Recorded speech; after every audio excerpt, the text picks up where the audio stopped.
This afternoon, we're visiting with a dear friend of mine who lives in Helsingborg, Sweden, and I can't wait to tell you all about her. She's a 26-year member of Sweet Adelines International and has been in many different quartets while she's been a member of Sweet Adelines. She is also a champion in the World Mixed Quartet Contest. In 2012, she and her husband became world champions in a mixed quartet. So cool. She's the director of Pearls of the Sound, and she became their director in 2003. And she's a master director and almost became a master director 700 by scoring 1,399 points. So she missed it by 1 point.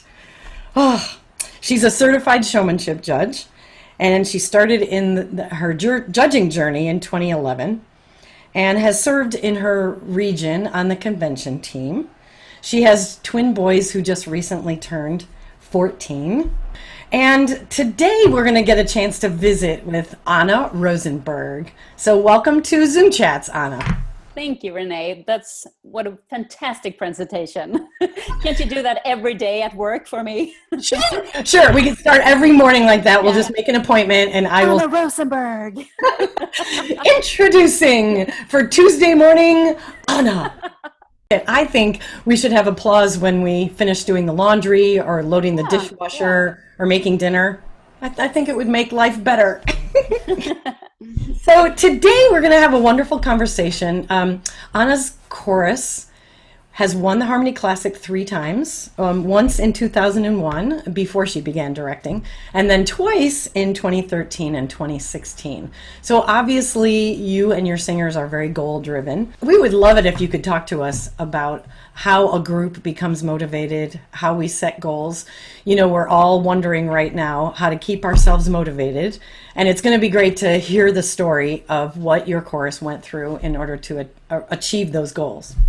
Yeah, well, I started my journey in running a show chorus, and you all know that chorus. It's very goal-driven, for me, you know, I was a teenager when I started, so I wasn't really thinking about the goals and stuff. It was a fun experience, and I had all my friends in the chorus. But then when I started directing Pearls in 2003, it was so new for me. So it was more, the first couple of years, it was more getting into it. Am I doing the right things? And it was so much.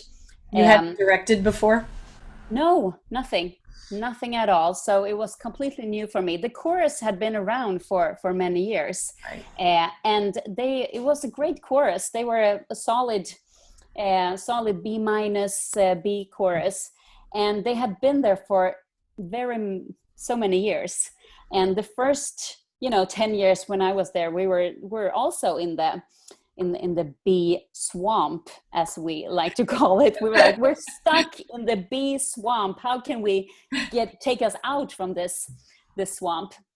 So for me, I believe a lot in mental training and thinking that you have the ability to do things, and affirmations, and write it down, and setting goals. That's a big part of me as a person. So after a couple of years, I figured out if the course is going to go anywhere, it needs to start with me as the leader. I need to feel that I am better than I actually thinking that I am, because in my head, I was stuck in the B category, or in the B section, the B swamp. And I wanted the chorus to be better, but if I wasn't allowed myself to be better than B, we were going to be stuck there forever. So what did you do for yourself? I started to think that I was a A minus director. No, not really, a B plus. I started with a B plus for the first time. And I was like, I told myself, I am a master director. I will score 600. I started to talking to myself that I was much higher than I actually were on the paper. And then it was really scary. But I remember when we set the first over 600 goal, I think we wanted to score 602 or something, and we started making all these badges, and we started writing this number all over, like 602, or maybe it was 68. I don't remember exactly, but we really wanted to get that. So the number just kept on, and we saw the numbers all over, the license plates, and we share that with everyone in the chorus. And we really said the goal out loud, and it was really fast. It was extremely interesting how fast that goal really, and after when we got onto the 600, then we had a different goal, and a higher and a higher and a higher. And it's really exciting that you can actually what's the English word for it, that you actually have the ability to make a change. Yeah, I remember, and this is many years ago, but you had bracelets that you connected through an app, and every hour it would tap on your wrist, and Yes. you know that the rest of the chorus was all having the same thing happen. Yes. I just loved that. The wrist, everybody got a vibration at the same time, and when we got that, we would all think the same thing. So it's like, think love, think pearls, think 600. Yeah. I thought that was very cool. I mean, that's a way, all day long, you would just be having this little reminder that there's a group of people who are thinking the same thing. I think that's so powerful. Now, how did, when you all started doing 608 or seeing those numbers everywhere, and how did it change your rehearsals? Well, it changed in the way that since I thought higher of myself as a director, I'm thinking like, how would a minus director lead a rehearsal? Okay. Well, I thought about, how was my journey in running it, and how was it in like, I started to look and think how other courses would do their rehearsals. And one thing is, don't take as much time from the people that are standing in front of you, like by talking or asking questions and all those kind of stuff. So we became more strict with that. Before, we would allow everyone to ask a question, or I don't really understand this, or stuff like that. And I wanted to be helpful and answer all those questions. But after we set that goal, it was more like, no, let's be more focused of what we're doing. So I found that the rehearsing climate became more efficient and not boring at all, as you could think. It was actually more fun to really see all the progress that we could do in one evening. So how do you think your journey as a judge impacted what you were doing as a director? Oh, a lot. And mostly probably for my self-esteem, that I felt that I was stronger in myself. And also, I mean, as a judge, you learn so much, and you have to study, and you have to really think a bit different from another perspective, not being the performer. But you do, as a judge, I have so much that I could bring into the directing, and the vice versa. We're both in the same category, so we have gotten to judge together, and I was, got to watch Anna on her journey to becoming a certified showmanship judge, and she really was quite amazing when she first started out to get that dialogue flowing, and to be able to make her observations, be leveling groups as she watched them, and then writing it in English. So I admire that. I know that you're obviously very fluent. I didn't feel so amazing in the beginning. It was like, I thought you were. Remember when I asked you, like, how do you spell turquoise? Yes. I only had to write the costume like blue, green. I didn't have the word. Yeah, so I had it on a little paper, turquoise. Turquoise. Yeah. As you began to grow in your confidence, what did you do with your music team, your music staff? Who do you have helping you put that product together? Yeah, well, we have been maybe 2 people in each section. Okay. And I have never really had any assistant director. So at one point, I appointed everyone in the music team to be assistant directors. Oh. So like, you are all assistant directors, and you are all need to help with, you know, everything, and make decisions. I wanted all of them to grow as leaders also. After right now, we actually don't have section leaders. We have more. We work in different category teams. So we have like a showmanship team, expression, music, and sound, and try to work around that. But after a few years of being a director, you know, you kind of, I don't know, I've talked to a lot of directors, and you kind of feel like after a while you have given a lot of your knowledge and your energy, and you kind of feel maybe a little bit that you are not finished, but you might lose your, you know, your spark or whatever. And I felt that in 2013. We were going to Hawaii, so of course I was like, I had energy for that. But I felt that my inspiration was really, you know, it was low.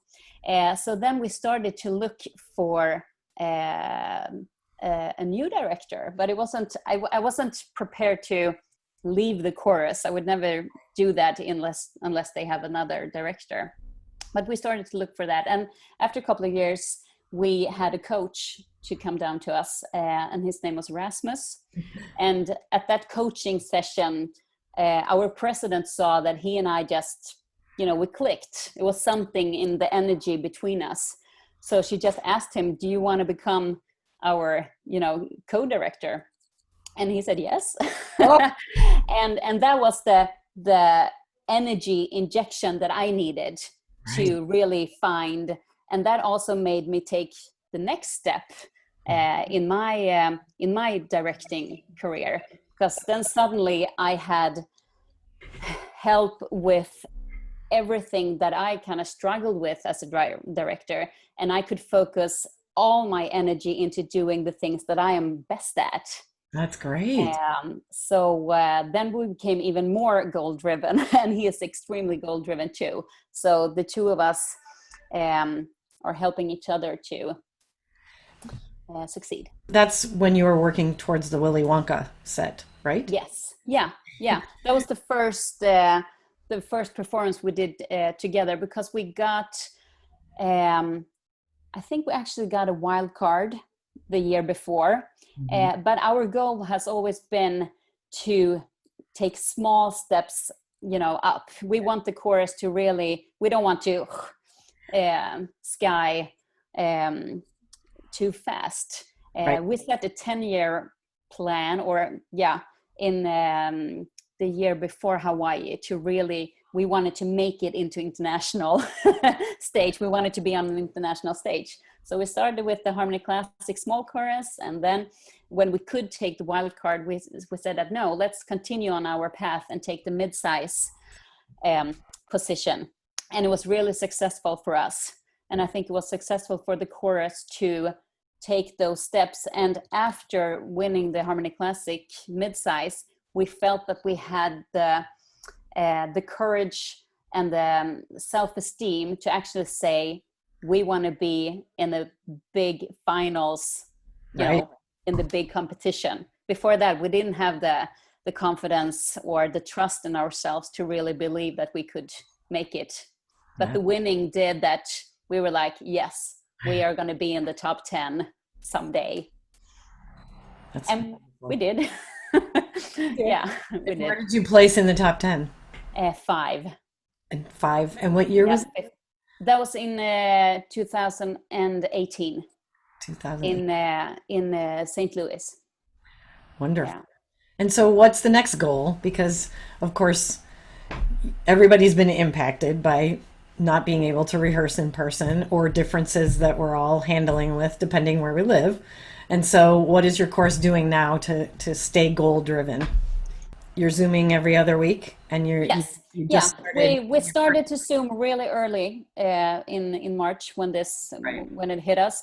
But then after a while, we felt that Zoom isn't fulfilling everything. And the area where we live in Sweden, the COVID-19 is not so affected. So Right. we are now starting to have meeting rehearsal, and of course it's just those people that are not high risk and really are comfortable with meeting. And you can only meet when 50 or less. Yeah, that's the limit in Sweden right now. So Yeah. maximum of 50 people. Right. Okay, so how did it go when you got to get together? Because so many of us haven't. I was just so emotional that I was high, but I was also emotional, and so many of us started to cry. But it was interesting because it was very quiet. It was kind of like, because it wasn't the same energy that you come in, because you're not allowed to touch each other or go close. So No. it was a weird feeling. They were so quiet and they were standing all around.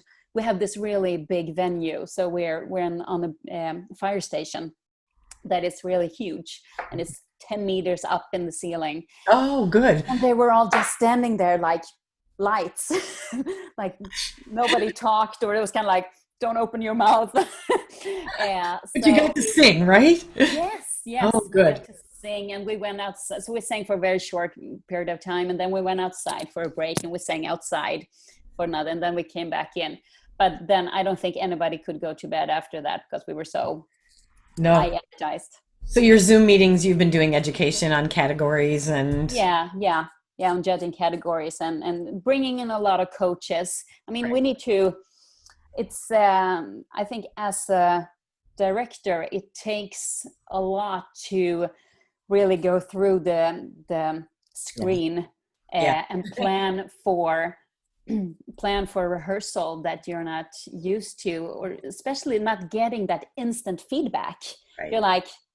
like, yeah, you're waiting for something and nothing comes, and then you're okay, let's Yeah, continue. It's tough. yeah. So what kind of goal have you set right now? We have always from the beginning said we really want, when this is over, when we can start meeting again, we really want to have our voices in the same shape as when we left. That has been really important for us. So that's why even if we have on Zoom, when we have like some judge come and visit or a coach, we still have the vocal warm-up and the physical warm-ups, even if we're not going to sing, because we think it's really important to keep the voices going. So we Sure. want to be on the same level. And also the people that I know for a long time will just be on Zoom, even if the chorus starts to meet. I mean, I'm going to have at least half the chorus that are not able to do that. Right. I still have the same. I mean, we're introducing new songs, new music, and new projects, and I have the same. What do you say?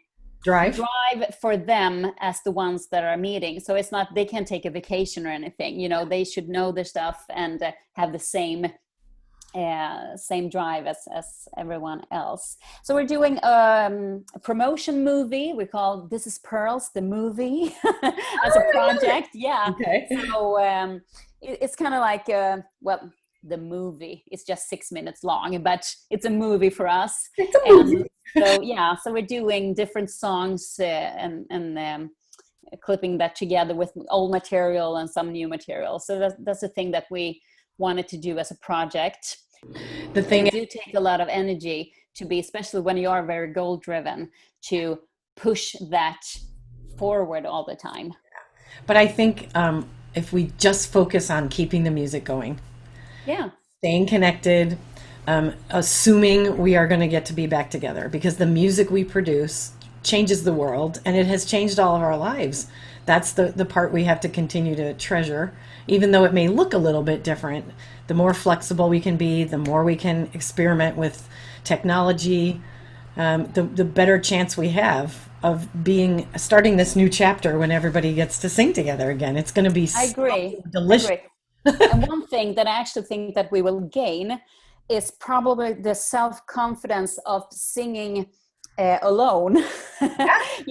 And probably when we come together and sing in a group, it's not going to be uncomfortable not to be close to each other. I mean, we probably could spread out and have meters between us and Yeah. sound great and have the confidence. So maybe that's something we can gain.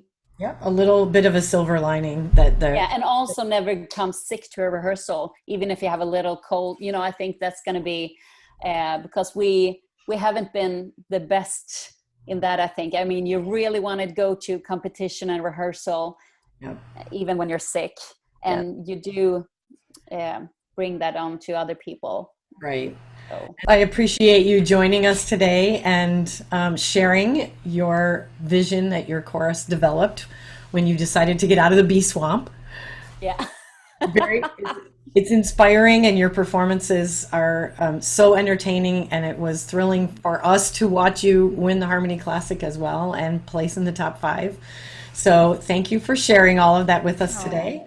And Thank you. I hope we get to see each other in person sometime soon. Yeah, me too. Thank you so much, Renee, for this.